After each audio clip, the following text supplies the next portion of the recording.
देखिए, हमारे नेता राहुल गांधी जी भारत जोड़ो यात्रा 4000 किलोमीटर से अधिक यात्रा उन्होंने की और पहली बार जब वो लोकसभा में गए, माननीय प्रधानमंत्री जी से उन्होंने 3-4 बिंदुओं में सवाल पूछा कि अडानी कुछ 20,000 करोड़ रुपये कहाँ से प्राप्त हुआ, उसकी जानकारी दीजिए। जो LIC का पैसा है वो कहाँ गया, उसकी जानकारी दीजिए। और ऐसे कई जानकारी उन्होंने अडानी के संबंध में जब पूछा, उसका जवाब वहाँ नहीं दिया गया और रिकॉर्ड भी नहीं किया गया।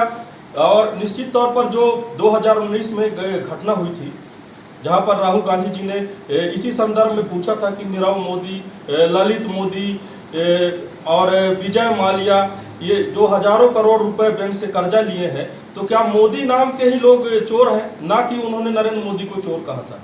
तो अभिव्यक्ति की आज़ादी छीना जा रहा है और एक बयान के आधार पर हमारे राहुल गांधी जी की सदस्यता रद्द की गई है और 2 साल की जो सजा हुई है पूरी तरह से गलत है और कांग्रेस पार्टी इसका विरोध कर रही है।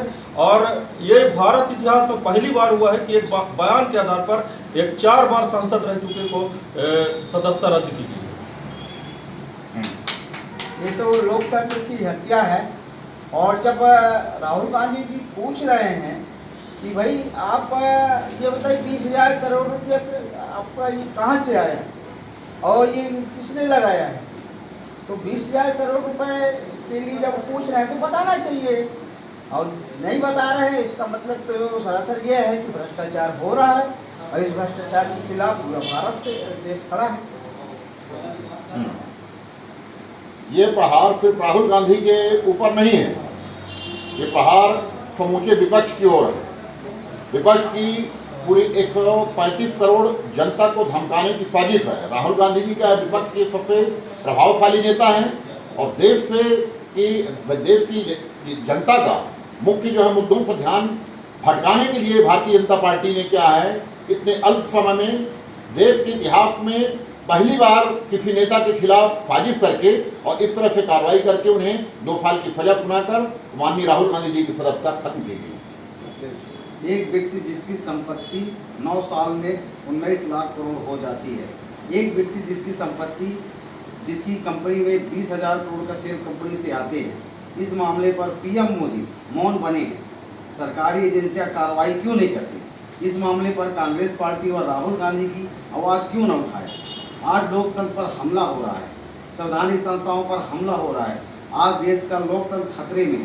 भाजपा सरकार राहुल गांधी जी द्वारा लोगों की आवाज़ संसद में बेबाक होकर उठाने पर भारत जोड़ो यात्रा से डरी हुई है।